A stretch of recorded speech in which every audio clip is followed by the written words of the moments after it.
So hello, everybody. I'm so excited to see you at the Use the Right Words guidelines for reporting on sexual and gender-based violence in Canada. I'm really excited to have you in this space. This has been one of the tools that I'm most excited about seeing emerge in this time. My name is Farrah. I am the CEO of Possibility Seeds, and I'm so excited to be here with you today. So obviously, this is a long-standing conversation that we've had about sexual violence and gender-based violence, but getting to talk about what happens in the media and how we can build better conversations is so important. So we're going to be having kind of a very robust conversation today. Do you want to go to the next slide, Laura?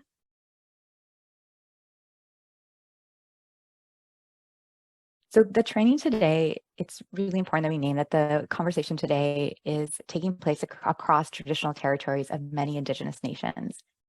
This land that I am on is the territory of the Mississaugas of the New Credit, the Anishinaabe, the Chippewa, the Haudenosaunee, and the Wendat peoples, and now is home to many diverse First Nations, Inuit, and Métis people. Toronto is covered by Treaty 13, agreements signed by the Mississaugas of the New Credit and the Williams Treaty signed with multiple Mississaugas and Chippewa bands to peacefully share and care for the resources. This agreement was broken by European settlers. The process of colonization in Canada over the past 2 centuries has enacted systemic genocide against Indigenous peoples of this land. We see these acts of colonization and genocide continuing today in the forced sterilization of Indigenous women, the epidemic of missing and murdered Indigenous women, girls, and Two-Spirit people, the overrepresentation of Indigenous children in care. I would just say even the representation of Indigenous children in care, the criminalization of Indigenous people resulting in the overrepresentation in prisons or just in prisons, and environmental racism and land theft of Indigenous territories. As we come together to respond to the experiences of sexual and gender-based violence, we must acknowledge that this is a decolonial struggle. They cannot be separated.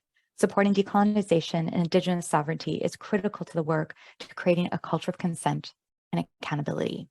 Today, we make that action by thinking and saying and naming and inviting you all to read the calls for justice within Reclaiming Power in Place, the final report of the National Inquiry into Missing and Murdered Indigenous Women and Girls. If you want to learn how your institution can answer these calls to action, you can download the worksheet by clicking on the link in the chat. Just a little bit more about today.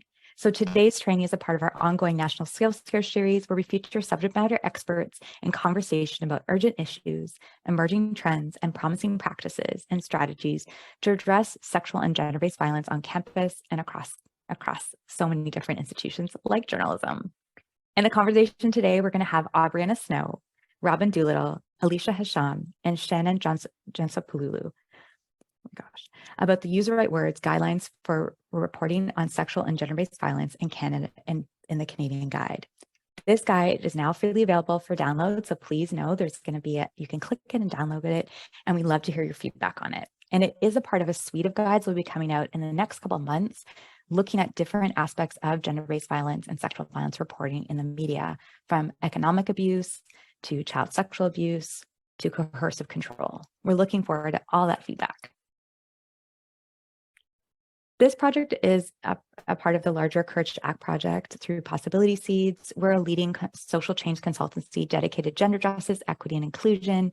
We believe safe, equitable workplaces, organizations, and institutions like the media are possible. And we have over 20 years of experience doing this work. And Courage to Act right now is our multi-year national initiative to address gender-based violence on campuses across Canada. It builds on key recommendations with the Possibility Seeds final report, Courage to Act, developing a national framework to address gender-based violence on campus. We built this with over 170 advocates and experts across the country, leaders doing this work from students, survivors, campus researchers. Everybody is under that hat to work together with us. I also want to take a moment to acknowledge our funders. Our funders, of course, are Women and Gender Equality Canada, the federal government of Canada. One thing I want to name is about self-care. Aubrianna and I have been talking about this even in terms of our own work on this guide. I know Shannon and I have talked about this a lot. It's very intense to do this work around gender-based violence. It's difficult. It brings up lots of different feelings. It's not something that is not close to home. So really making sure to take care of yourself in this conversation. Many of us have our own experiences of survivorship and supporting people we love or care about who've been subjected to gender-based violence. Just a reminder to be attentive to your well-being and engage in these difficult conversations. Nice thing about these things, you don't have to have your camera on. You can take a deep breath, grab that glass of water, and just notice what's happening in your body during, afterwards, have conversations with friends, but make sure that you take care of yourselves. And just a note on accessibility, attendees can view the live captions on the session by clicking on the link in the chat box. You can also listen to the session in French by selecting the French language channel using interpretation. At the end of the session, you'll find a link to an evaluation form. We're grateful if you take a few minutes to share how this workshop was for you. It's anonymous. And following the session, we'll email you a copy of the evaluation and a link to the recording so you can view it again. Okay, I'm really excited now to introduce all the speakers. Let me start with Aubrianna Snow. She's a stakeholder relations specialist for Courage to Act. She's a writer and a feminist of mixed Mi'kmaq and settler descent as a guest in Treaty 6 territory. And she's published in Chatelaine, the Edmonton Journal, and Muskrat Magazine. And in September, she's starting policy studies at University of Alberta. Welcome, Aubrianna. And of course, Robyn Doolittle. She is a member of the Global Males Investigative Team and is a two-time winner of Canada's Mitchell Award. I hope I said that correct. Her unfounded investigation explored the ways that Canada Police Services handled sexual assault cases and prompted a national overhaul of policy training and practices about sexual violence. The series was awarded a National Newspaper Award for Investigative Journalism, among other honors, including 2 awards at International Online Journalism Awards. Her latest book, Had It Coming, What's Fair in the Age of Me Too, was shortlisted for an RBC Taylor Prize for Nonfiction. She was also named Journalist of the Year, just casually, in 2017. Alyshah Hasham is a City Hall reporter for Toronto Star, currently covering the mayoral election. Before that, she spent several years writing about courts and crime for the Star, winning the 2021 Landsberg Award with her colleague Wendy Gillis for stories about men's violence against women. I can say that Alyshah is one of my favorite reporters that really does an amazing job also on court reporting. I hope you can talk about that later. And Shannon Giannitsopoulou, oh my gosh, Shannon, I'm so sorry. Shannon Giannitsopoulou is the co-author of the original Use the Right Words Guide and a fierce feminist, I can say, as well as updated guide. Shannon is a critical scholar and social justice practitioner. She's currently completing a doctorate in social justice education. Currently, she's a manager of DEI at YMCA Canada, and specializes in research, communications, and project management within an anti-oppressive framework. She's also the lead of anti-oppressive consulting. We'll just put the link in there. You should learn more about her work. And Shannon was one of the co-founders of Femifesto, which is so amazing. And my name's Farrah. You all know me, so we're going to get started. So excited to be here. So we're going to turn off the slides and we'll get in there. The first question I want to ask, and maybe we'll start with Aubrianna, what's bringing you joy in the work to address sexual violence in journalism?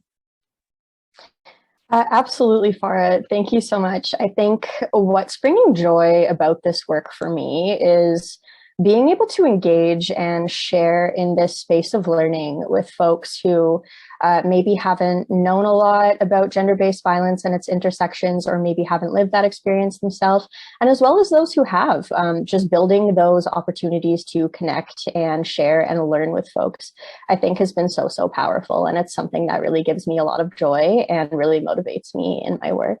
So thank you. It's a pleasure to be here. Thank you. I'm going to pass it on to Alyshah. I'm a naturally optimistic person, which doesn't sometimes surprises people, given that I spend all my time in courtrooms listening to horrible things happen. But I think what gives me joy is there's genuinely been change. I think I've been maybe spent 10 years sort of within the justice system working on stories, and I really do see the conversation shifting. I think that, sometimes you get angry at what's going on, but yeah, that gives me joy that we are able to move the conversation forward. Shannon, what about for you? For me, a lot of things. There was the day recently when Tory Lanez was denied a new trial, and on the same day, Trump was found liable for sexual abuse in the civil case against him. And I'm an abolitionist, but that day was very chef's kiss, and I hope that Megan Thee Stallion and E. Jean Carroll are healing. I think what brings me joy is seeing this project live on. It was started, as we said, we launched our first guide in 2015, and so to see it thriving and expanding gives me a lot of hope that feminists are so determined and will continue to push for consent culture. That was a really good day, Shannon. I think it was also like Evan Rachel Wood also like didn't like the defamation suit against from Marilyn Manson also. It was like a triple whammy of goodness. Robyn, what's bringing you joy in this work? Today, I'm so excited that you guys are finally launching this and putting this out into the world. The Use the Right Word guide was so important. It, like, I can say from being in newsrooms at the time, it really had an impact in newsrooms. I mean, I think the big thing was this practice that people have been using, including, you know, myself as a reporter will write alleged sexual assault, but not alleged break and enter, and just reframing and asking ourselves, like, why is that, and interrogating those things and learning and growing and getting better. And I know it's going to have a similar impact, and it's, I think, important to have this out there, this resource out there, because it's great that I'm sure everyone who's here right now, I think, is a true believer, right? Like, there's an element of like preaching to the choir here, but I know that there are, you know, journalists, media, other people out there who will sit down with the guide later on, if they couldn't maybe attend today or for whatever reason didn't. So it's just such important work, and thank you to everyone for all of your work and putting this out there. It's so invaluable. That means a lot to hear. Thank you so much. Yeah, I think Shannon and I met in 2020. We didn't meet, but we started working on this in 2011. And at the time, it was during the Steubenville case, and really seeing how much the conversation has changed, as you said, and how little it's changed, you know, in some ways, like we've seen it. And then I think the thing with Johnny Depp, even at Cannes this week, and just seeing the celebration of him and the way some media has taken that conversation and some haven't, really tells us, you know, there's things that we have to go forward and not. Robyn, and you've done tremendous work yourself to kind of push the conversation forward. You know, we talked about it in your bio, talking about the work that you've done around Unfounded. What's some of the most important things you've learned about the Unfounded investigation, and how did it influence you? You specifically wrote a piece for the Use the Right Words guide about your learnings there. What was something important that you'd want to share with other journalists? I mean, yeah, like, I'm very proud of the Unfounded series and all that it showed, et cetera, and the change that it generated. And but for me personally, as a journalist, like, it just was a very intense and important learning experience for me. You know, I start my piece in the guide, like my little submission, with like the biggest mistake I made during Unfounded, which was the very first interview that I did. And I was coming off of years. I had been a police reporter. I had been a city hall reporter. I had a lot of experience interviewing people and gathering information and, you know, getting the facts. I had never had to really confront kind of trauma-informed reporting. I'd never really thought about it. I just kind of thought I was, you know, I'm a professional, I'm a nice person, I'm just going to do it this way. And I wrote about how I really messed up that interview, and how it fell apart, and I never was able to include it in the series. And you know, the Coles Notes version, you can read the full one in the guide, but I'd done a pre-interview with the individual, as I like to do, and it was off the record, and her support person was there, and I felt that we'd built a rapport. We'd covered kind of the groundwork of how this was going to work. I always do pre-interviews, give them a chance to talk through any questions they have, explain how the process works. And so when we actually went and sat to do the formal interview, I kind of like took for granted that we'd already done this work, and I started, like, got on my notepad and like, okay, how did it, like, the day that this happened, what happened? What were you wearing? What, because I'm trying to write a scene. Like, what did you have for breakfast that day? What did you say to your mother when you walked out the door? And I could tell she just completely clammed up and was very uncomfortable, and I didn't exactly understand why, but I knew that I needed to stop. And I said, you know what, let's take a break. Like, obviously this isn't the right moment. So obviously I'd done exactly what the Unfounded series showed police were doing wrong, which is like dragging someone through a story chronologically, making them relive their trauma, in a way that wasn't serving my readers or the source. So there's lots of things. I mean, there's a million things that I learned in Unfounded that I wrote about. Just the importance of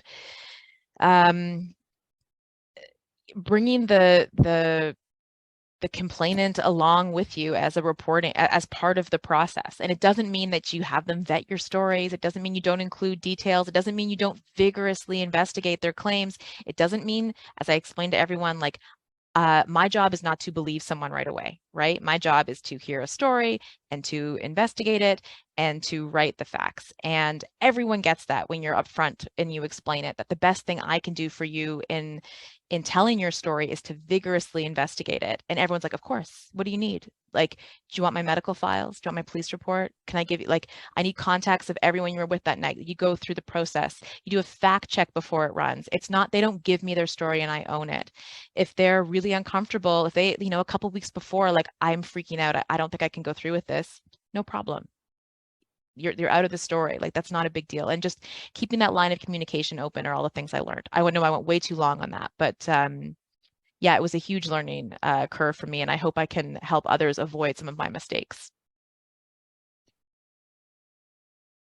I think it was so important that you put in not just like the successes, but the challenges in those moments. And I really appreciate the candor in the piece that you wrote. And I also, having witnessed, having witnessed you work with survivors and connected survivors with you and been interviewed by you as well, the way that you do the checking afterwards, to be like, okay, this is what's said, really helps people feel ownership over their story. So I really appreciate that, naming that piece. And Alyshah, you also have done a number of reporting. I just think about even the live tweeting that you've done of the courtrooms. I think I oftentimes will come into your DMs and say, how are you doing? Because it's sometimes so intense, some of the things that you are sharing. Can you talk about the Jacob Hogarth trial? Because I think that, it was since Ghomeshi, that was one of the more high profile court cases that we saw. You were live tweeting, you're also writing a lot about it. What do you think that taught you about reporting on sexual violence in general? And just what was that experience like? Yeah, I just wanted to echo what Robyn had said about the reporting process. And I think that is, I've learned so much from her and the way that she has done reporting and reading about all of that, and also from so many other people like Farrah about how to do this stuff. So I am very thankful, because I think, like, without all of that, I would be a very different reporter now than I hopefully am. So yeah, it was very interesting to do the Hogarth trial. I saw it as kind of a bookend between Ghomeshi and it, because I was at the Ghomeshi trial, I was starting out. I didn't know a lot of the stuff that I know now, and I didn't know how much I didn't know.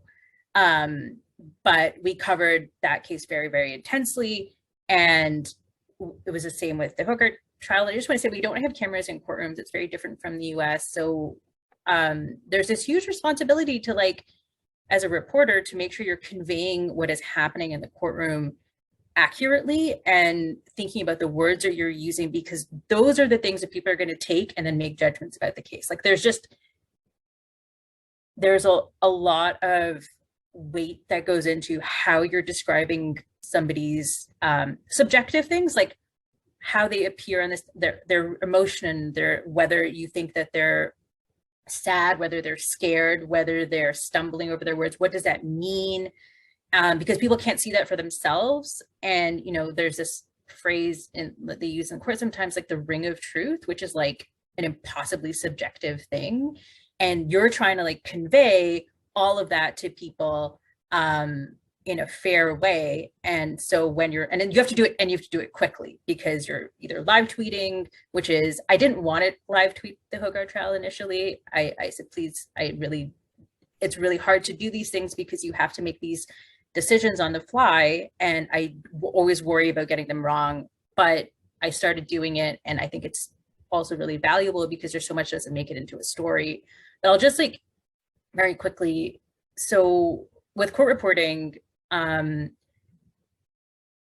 you have to make snap decisions often about what to include. And so when you're thinking about trauma-informed reporting, you know, you hear extremely graphic, intimate details about a person's life, because it's different from doing an interview where you can control the context and you can create the most sort of relaxing environment and take breaks, and you can do all of these things. You're not doing that in the court process, and it's often like can be very adversarial and very difficult. So I have to decide how much detail to include. What do I think strikes the balance between conveying how serious and awful something is, while at the same time trying to remember that there is a person who is going through the worst moments of their life, and what about their dignity, and what about their family, and all of those things. And like, you know, I'm in the courtroom every day. I'm going to see these people again. I'm going to see their families again. And like, I think that's a really important part of remembering that there are human beings involved in this. And it's really easy. I think Zoom is very disconnecting. And when you know that you're going to be confronted with someone and they're going to say, and this has happened to me, where I'll write a story and I'll think I've done a good job. And people will be really upset because these are upsetting times, and they'll tell me how they feel and I will listen. And anyway, I'm going on too long, but I'll tell you two quick things about the Hogarth trial, which is, I think are useful. One is that, there were two instances. One was about the publication ban. You can ask for more detail to be in a publication ban. So in one instance, there was a young woman who really didn't want her hometown to be named. It is not something that would have occurred to me that would have been identifying to her. It's not that small a town, but she knew that the people, her family, would immediately connect the two things together. So that was part of the court order. It was great, super helpful. I wouldn't have known if they hadn't have told us. The other thing is that there was a very emotional phone call that was played during the case. And as a reporter, I thought immediately, we got to publish this phone call because it says so much. It says so much about Hogarth. It says so much about the state of mind that the woman was in.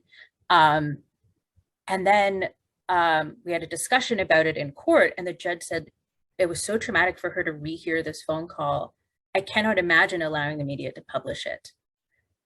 And I thought, oh my God, I didn't even think, I wasn't like thinking of that immediately. And then to, I think everyone's credit, nobody ever went and published that phone call. We didn't fight to do that. And sometimes it's not about what's legally right. It's also about what are you actually trying to achieve here? And what do you think that this is the way you're going to do it? And I think you can have those discussions, and we're a lot more open to having those discussions. I think Robyn would tell you the same thing, that like 10 years ago, there would have been maybe a much stronger push to do some of this stuff. And right now and that's a credit to everyone who's done work along the way to like have a greater understanding of the re-traumatizing impact of this work. I will stop here. I got so excited when you said like the legal right versus like just like ethical, or like just like the right thing to do. And I think that even when we teach around sexual violence, the conversation around like, you know, oftentimes young people will come to me and say, okay, well, legally, can I do X, Y, Z, or legally this? And it's the same with the conversation here. It's like, even if something's legal or allowable, is it like morally right? Is it like ethically something that you can stand behind? Is it something trauma-informed journalism that you can do? So yeah, these are really important reflections. Shannon, I'm going to come to you now, you know, as someone who's been longstanding in this project, why has it been from the jump and now, especially even as we go forward, to have an intersectional approach to reporting on sexual violence?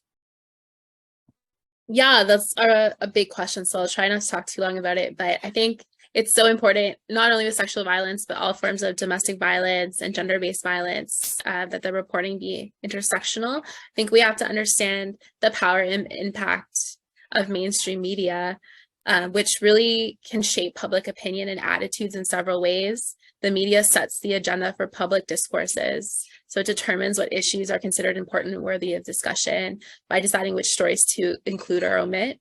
And also the way that media frames a story shapes how audiences interpret and understand events. And that framing can happen in a lot of ways that might be intentional or not, and might be less obvious or not. But I think in our guide, we work to demystify that by pointing out the language and frameworks that can actually serve to shame and blame survivors, both subtly or really blatantly. So understanding those functions of the mainstream media, intersectional media reporting can resist bias and harmful narratives. So for example, horophobic stigma against sex workers results in the idea that they're deserving of violence against them because of their work. So media stories that we found in our scan might just include that someone is a sex worker, might not even use the preferred term sex worker, might say prostitute, and the kind of violence they were subjected to, without contextualizing it within the larger systems of oppression, and just kind of dropping that in as a fact, almost to suggest that it was because they were a sex worker that they were sexually assaulted. Intersectional reporting can also and must include the stories of survivors who exist at the margins of multiple forms of oppression. And that allows for a more accurate understanding of the impact of sexual violence on individuals who are often represented or totally excluded from mainstream narratives.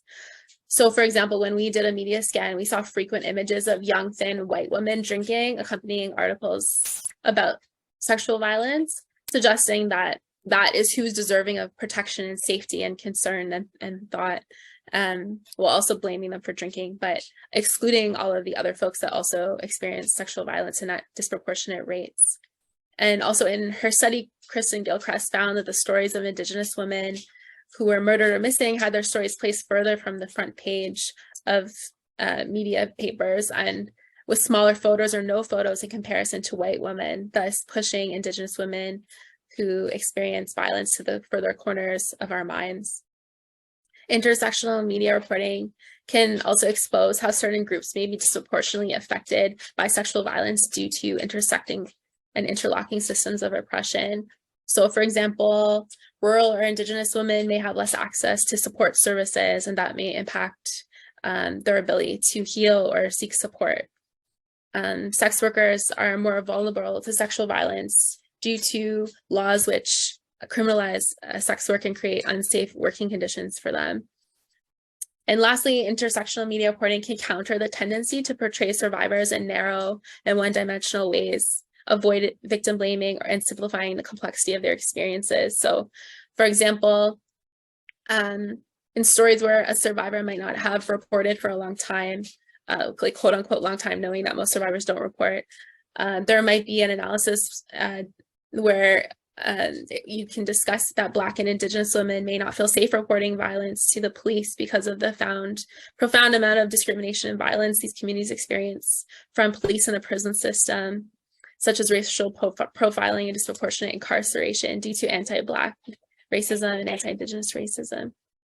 So in short, as Audre Lorde says, there's no single issue struggle because we don't lead single issue lives. And so if we're going to capture the realities of sexual violence and not leave stories out and not deepen stigma and harmful stereotyping, intersectional media reporting is really important.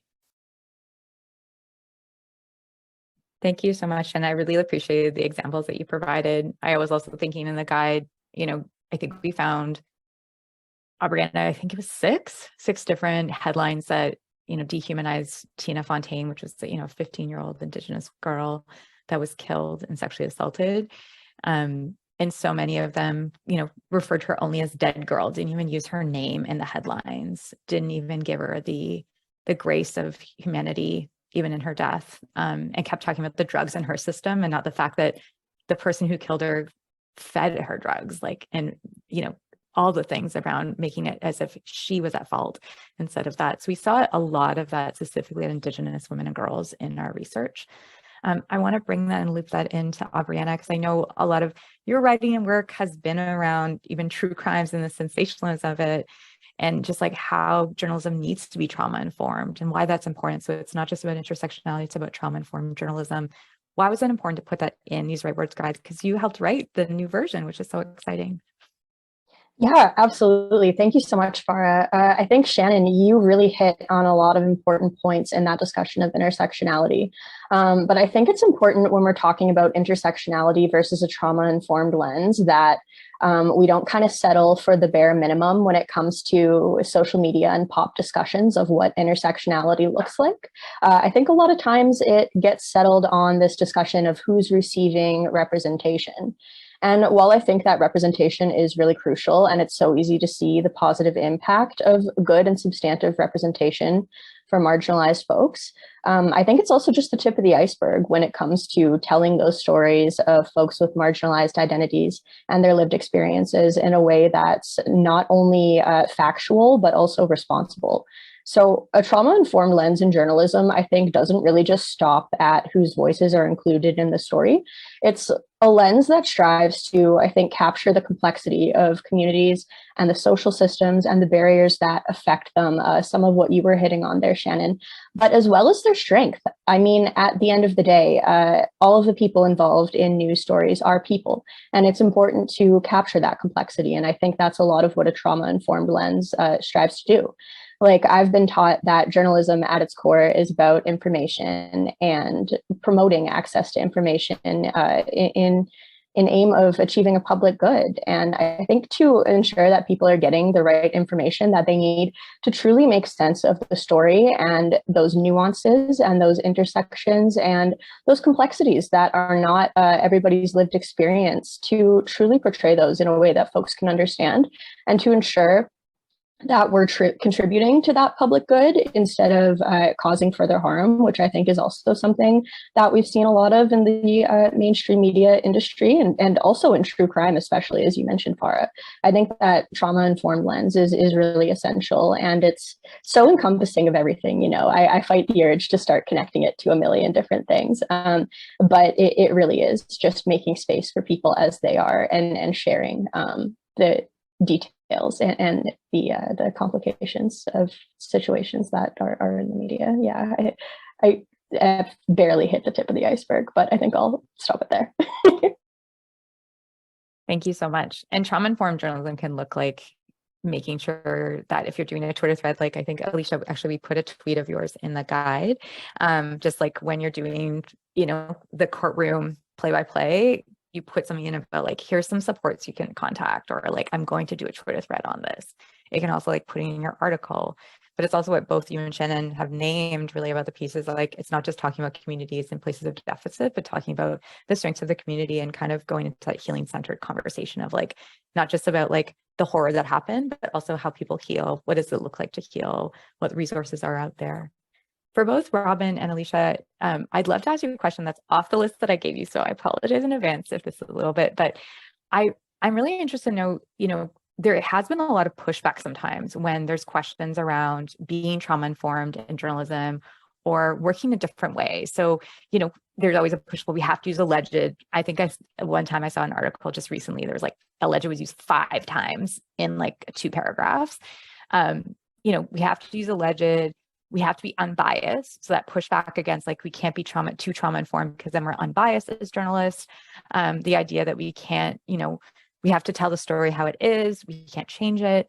What are ways that you would give suggestions to journalists, young journalists that are coming up or, you know, moving into the industry as the industry is changing so much, about how they can kind of push back if there is questions to them, if they want to have this approach and this framework to it.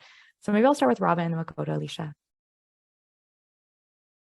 I mean, you and I have had a lot of really good discussions about this, and I've learned a lot from you too, and kind of raised my kind of perspective of the reality. Like, I work at the Globe and Mail, like I work at the Man, like we are the Man, we are the most, you know, mainstream of mainstream. I mean, as Alyshah does, like the Toronto Star, like this is it. So there's a bunch of things to consider. I think trying to depoliticize the idea of what it means to be trauma informed, like, I think that that's how I talk about it. I wouldn't normally talk about being trauma informed. I would talk about things like when I do interviews with complainants, I call them complainants. It's a neutral word. It's not victim, it's not survivor. And I can talk about that in a little bit too, of why that's important. When I do interviews with complainants, I want to get the best information out of them. And the best way to get information out of them is for them to feel safe and in control. Like, because tricking someone or freaking someone out to the point where they say something is not accurate, right? Like, and that's, I think, like Alyshah was talking a little bit about, 10 years ago, this type of thing, the type of conversations that are happening in newsrooms weren't happening. And like, I can say when I started as a journalist, 15 years ago, I think we were very much taught that you were trying to like extract information from someone and then you own it and then you decide if you want to print it or not print it. And I see it, I'm hesitant to say collaborative, but it is collaborative. And like I have, I'm just in constant conversation with complainants or sources. And I think that that's the kind of thing that I talk about with editors. And some of the old school ones are a little might get their backs up a little about like, well, we don't have sources vet stories. And it's like, of course you don't, but we do fact checking, right? Like a person in a story who's being portrayed in a negative light gets a big long email from me before a story runs, like my due diligence email. This is where I lay out exactly what's going in the story, exactly the allegations against them. What do they have to say to this, to this, to this, to this? Like there are no surprises. And yet for so long, the people who are trusting us to tell their stories, the sources, the vulnerable people, get no heads up about what's going in the paper. Like that's just silly. So I talk a lot about things like that, which I mean, it's very tied to consent, I think. And you can imagine someone who has been violated, why that would be so traumatizing to have no consent over how your own story is told. And I think I mentioned this a little bit in my earlier preamble, but something that I really do a lot is I have a pre-interview. I go through the process with people. Like, I'm an investigative journalist. This is going to take a long time. This might be 8 months or a year. Like Unfounded was a year and a half, 20 months or something like that before a story ran. This is how this process goes. And my job is to be skeptical. Like that is my job, whether I'm investigating a sexual assault, whether I'm investigating police, whether I'm investigating a corrupt politician or a crooked business, like I'm supposed to be skeptical. And that's where I'm coming from. And again, to do the best job I can in telling your story, I need to vigorously investigate it. Like the horror story is the Rolling Stone, A Rape on Campus piece, where the magazine published the story that was, instantly debunked by the Washington Post and other reporters. And the Columbia Review of Journalism did this big analysis of what went wrong in that story. And they spoke with the woman and who maintains that something happened, but she isn't quite sure exactly what. But the point was, she said to them, she was nervous and didn't want to proceed, but she felt she couldn't back out. And the reporters who worked on the story said that they didn't want to push too hard on some of the questions because they didn't want to re-traumatize her.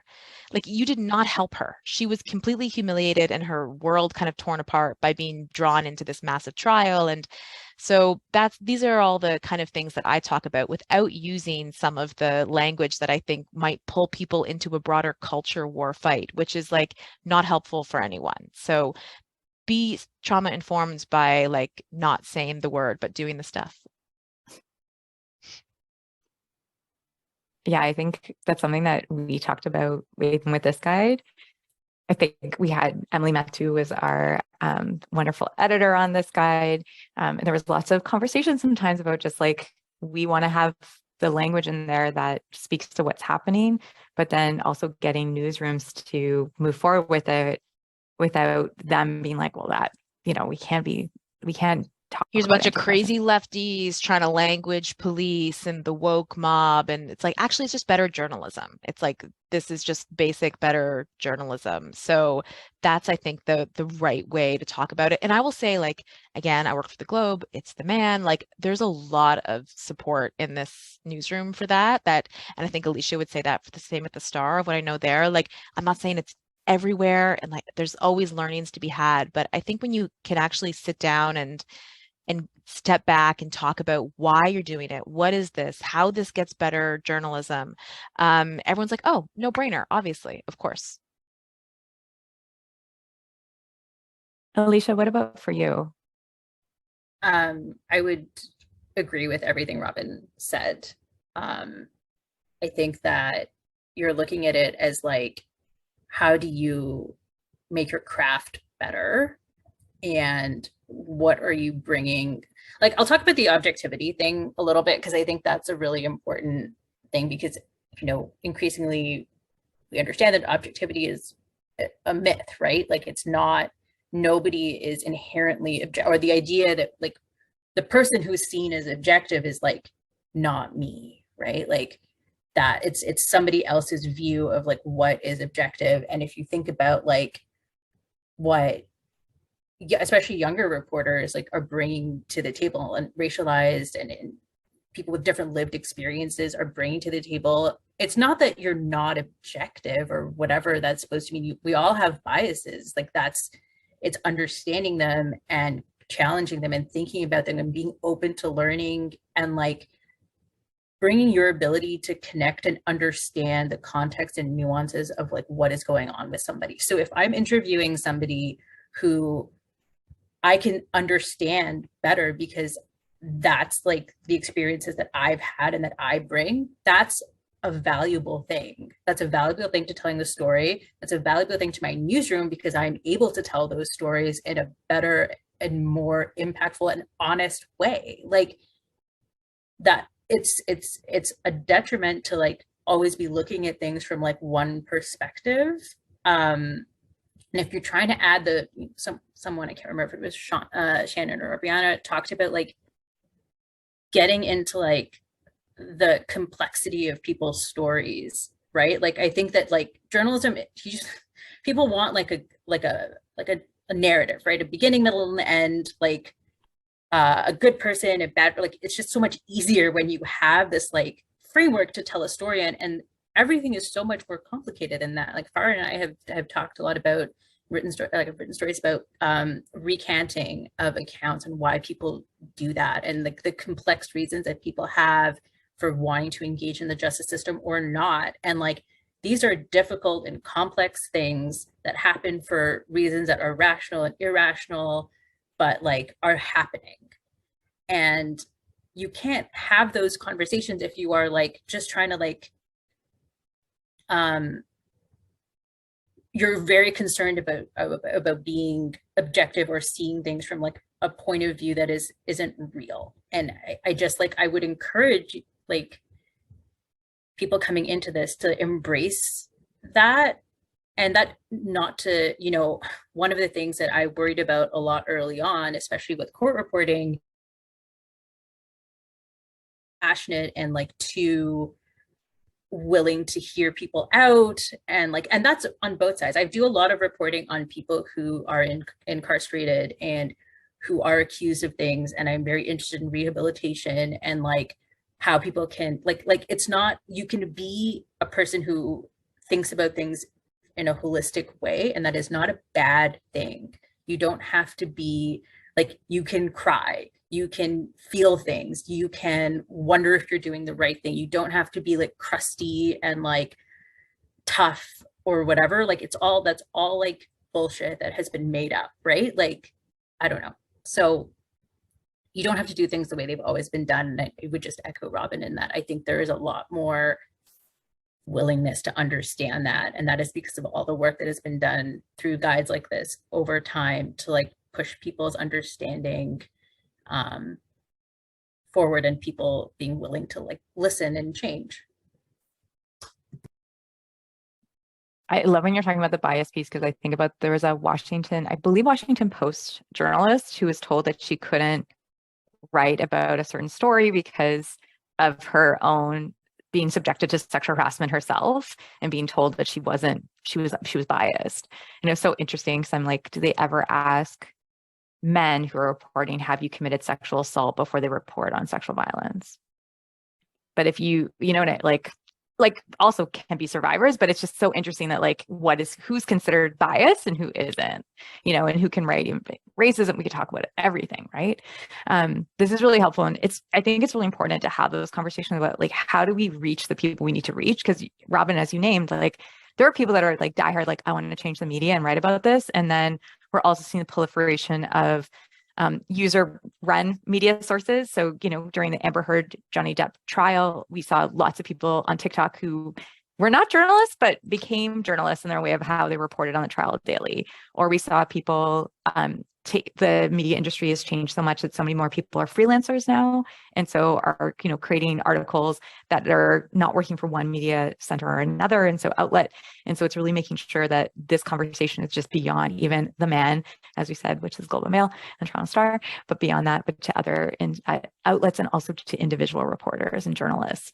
Aubrianna and Shannon, I'm going to bring you in for a second and just think about, because both of you as writers of the guide, thinking about like what was something that you really thought was important to include in the guide, or you struggled with writing in the guide? Because I know both of you when I've had both of you had conversations about different pieces about it. Aubrianna, I'll start with you and then we'll go to Shannon. Yeah, thanks so much, Farrah. I think one thing that I was really happy to see in the guide, I think Robyn did an amazing job in her article outlining the interview process and some of the common pitfalls that I think we as journalists are sometimes prone to falling into in that realm. I think it's also really profound the way that the guide explores all aspects of writing and reporting and being in media, from that initial interview process to the writing and the frameworks and the imagery, because this really is such a diverse and large institution that we're all working within. And there are so many folks who touch a story before it sees the light of day. And it's not always the journalist or the interviewee who's getting to make those decisions about what happens in the story. So I think that kind of broad perspective that was incorporated throughout the guide is really, really helpful in truly capturing the kinds of actions that are needed to generate the systemic change that I think we're looking for within the media industry, and that I think is so needed. So it was really just an amazing pleasure to work on those sections in particular. Thanks, Aubrianna. I really appreciated Aubrianna did a lot of this painstaking behind the scenes doing fact checking for us on this. And I learned a lot about just reporters and fact checking and being like, okay, we saw this in one article, was it in other articles, this kind of theme, and some really hard conversations that we had around that, just around how people reported on specific around Indigenous women and Black girls. Shannon, what about for you? What was something that you saw within it that you were like, yes, I'm so glad that it's here, or something that you were writing, struggling with, even from the first guide to this guide?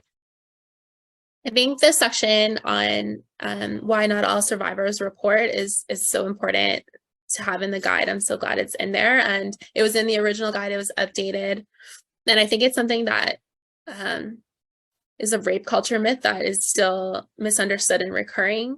That if a survivor takes a really long, like a time to report and doesn't report immediately, then it casts doubt on their story. But if you understand the realities of sexual violence, and the impacts of trauma, it can take someone a really long time to even come to terms with themselves that what happened to them with sexual violence. And to go back to the conversation about intersectionality, I really see that come out in considering who feels safe reporting, who's listened to when they report, what kind of systems are in place that make barriers to them accessing and receiving justice. And so I think that is something that I continue to learn about, because there are so many barriers to reporting. And I think it's something that everyone, not just journalists, but everyone can better understand, and just to deepen their empathy and understanding that there shouldn't be an expectation on a survivor to heal and seek justice in one particular way in order for it to be a valid story that is deserving of empathy. Yeah, that's actually, I think, is so important. And I really appreciate you naming like who gets deserved to even be seen as a survivor and who doesn't. I remember I was on CBC, the National has those roundtables sometimes. And I was on with, I don't even know if we would call him a journalist, but someone who is a pundit, a right-wing pundit. And he kept saying to me, well, you can't call that person a survivor because they didn't go through the criminal legal system. You can't even call yourself a survivor because you didn't go through the criminal legal system. And it's like, who gets access to the criminal legal system? As we know that, such a small percentage of survivors are, go through the criminal legal system, have access to it, let alone conviction rates. And too often or not, it's not racialized women, it's not Black women, it's not Indigenous women, it's not queer folks, it's not sex workers that stories are heard. And so can you still see yourself as a survivor? Yes. And making sure that those stories are clear and heard, and so important to expand what justice looks like is something that we named in the guide. I really appreciate you putting that up there, Shannon. I'm going to go to one, actually, I'm going to make sure we have a great audience here. Do you have any questions that you want to pose? This is your moment too. We have 8 more minutes. So if there's something that's burning in you, just please know there's a Q&A that you can put in, or you can put questions in the chat. Please let us know. I'm going to ask one more question of the panels before we get to one question from the crowd. So I want to put out to everyone, if you were talking to either a survivor or a journalist, what's one thing that you would want them to know before settling into a story? Be it a story, like we've talked a lot about print journalism, but in this guide, we talk about podcasts, we talk about TV interviews, we use the example of the TSN interview with Kyle Beach, different ways in which journalists can do. So I'm going to start with Robyn. What's one thing that you would tell a survivor or a journalist about reporting on this? I'll do this in 1 minute because I know we're short on time. I think the conversation I always have with people is, how are you going to feel when this comes out?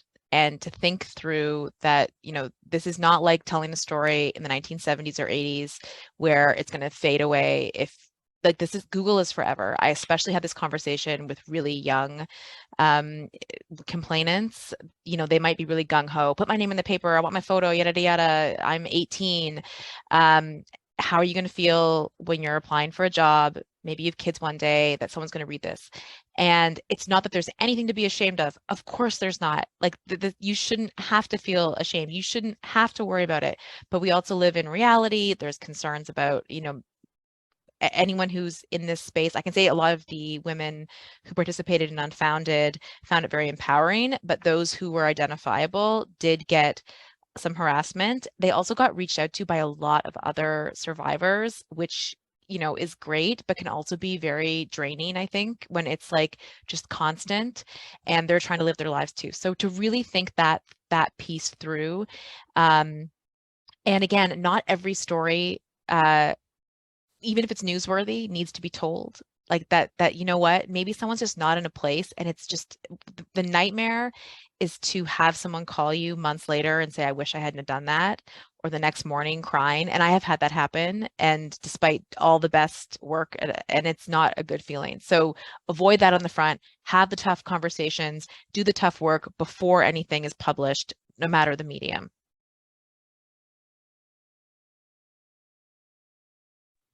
I'll just add that, going off what Robyn said before, but you have power in this process.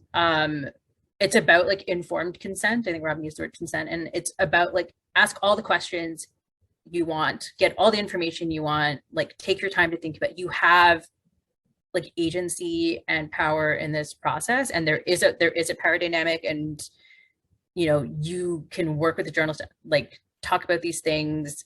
If you have questions, if you have concerns, are there details you think are too personal? If you're working with a journalist who cares about these things, they will have those conversations with you. And I think that's really important to know. And it's also important to know who you're talking to. So I would also say, like, do a little Google. What kind of stories have they done? Who are you talking to? What kind of outlet is it? What is the medium that you're going to be talking to somebody in? All of those things are important to do, but it's just like you have actually more control over the process than I think some people think you do. Aubrianna, what about for you? There's so much I would say, but I think the two biggest takeaways, I think, Alyshah, you hit on something really important there, which is that informed consent piece. I think the biggest thing I would say, particularly from a journalist lens, is that not everyone knows what you know, and assuming so will get you in trouble sometimes. So not everyone knows the interview process. Not everyone knows the difference between on the record and off the record. And a lot of those questions, you can help a lot to make your source comfortable and also ensure the story is coming together in a good way. just by explaining those things from an accessibility standpoint. And then the other thing I think I would say is community care. As a survivor, if you're talking to media, I think prioritizing self-care is absolutely key. And it's exactly like you said, Alyshah. Like, I think folks maybe don't realize that you actually do have a lot of control over the story when you're speaking to journalists. And most journalists will respect your wishes. I think anybody who's worth their salt will. But also as a journalist, ensuring that community care piece, not just with the person that you're speaking to, but also with the folks that you're working with on the story. Everybody has their own lived experiences and occupies different intersections of identity. So just checking in with the folks you're working with and creating that safe space for open discussion and learning together. Because I think that openness to learning and that open-mindedness and to challenging your own beliefs and to even looking at the way you do things and being like, okay, we need a new system. Like, I think that openness is really what's key to doing this work in a good trauma-informed way. And that's what gives me a little bit of hope in this work as well. Shannon, do you want to do the last word? Yeah, I think just touching on some of the conversations we've had, just emphasizing that there is no such thing as objectivity. So when we've done some of the media trainings, I think there's a question that, you know, if I write in a way that is not shaming or blaming survivors, then doesn't that mean I'm being biased? But every single thing that's written or not written, the language that's used, the frameworks that are used, which details included or not, all of that has a particular bias built into it. We're human, we all have bias. And so since it can't be avoided, we I think there's a responsibility to use language and frameworks and imagery that doesn't further harm survivors and that helps to have the general public have a better understanding of the way that sexual violence operates. And that's why we call it use the right words, because I think that's the way the conversation comes up, right? It's like, how do we use them? And knowing that right changes so much. Like, right 2 years ago, even when you're looking at the language that we said that this was the right language to use or this is the right approach, it changes as journalism changes, as this conversation changes. I want to really thank our panelists today. This was my dream panel for this launch, for this conversation. You know, all of you have contributed so much to the work on addressing sexual violence in the media and also in larger ways in terms of policy legislation. So I just want to say a big thank you. I also want to thank other authors of the 2023 Use Right Words Guide, including Amal, Aubrianna, Anuth, Carolyn, Isabella, Natasha, and Darshana. You know, thank you so much. I want to thank Kitty for the graphic design, using design elements of Michelle Campos Castillo. I want to thank Emily Matthew for all of the amazing edits and just the patience for the past couple of years to do this. We also have an advisory committee that is helping us look at all the other guides and pieces. So thank you to them. And I want to thank the Courage to Act Possibility Seeds project team for all the behind the scenes work. There's so many in the team that have just like gone above and beyond to make sure this happened, especially Laura, Murray, and Emily Allen, and Maya. You know, making sure that this happened was so important. And lastly, I want to thank all of you for being here. You know, these conversations are so near and dear. Media shapes the way in which we understand our lives, our stories, our communities. And so it's so important that we talk back to the media and have these conversations and do in a way that, you know, I think when Use the Right Words first started, I think we did a lot of like, you don't do this and you do this. And a lot of it was adversarial with media and not seeing media as partners. And what's happened over the past decade was really a way to be like, right, we have to work as partners. There are journalists that want to change. There are media outlets that want to change and want to take feedback. So how do we work with them to make this happen? Because survivors do want to tell their stories. They just want to tell them in ways that are actually helpful for the cause and their communities, and most importantly, for their own healing. So thanks everybody for joining us. You can get the guides off the link. And we look forward to more conversations. Look out for more guides coming out at the end of this month and continuing for the rest. This month, Attorney Martis has one guide coming out about working with Black survivors and talking about Black journalists. We also have guides on coercive control and financial and economic abuse. Thanks, everyone. Have a great day.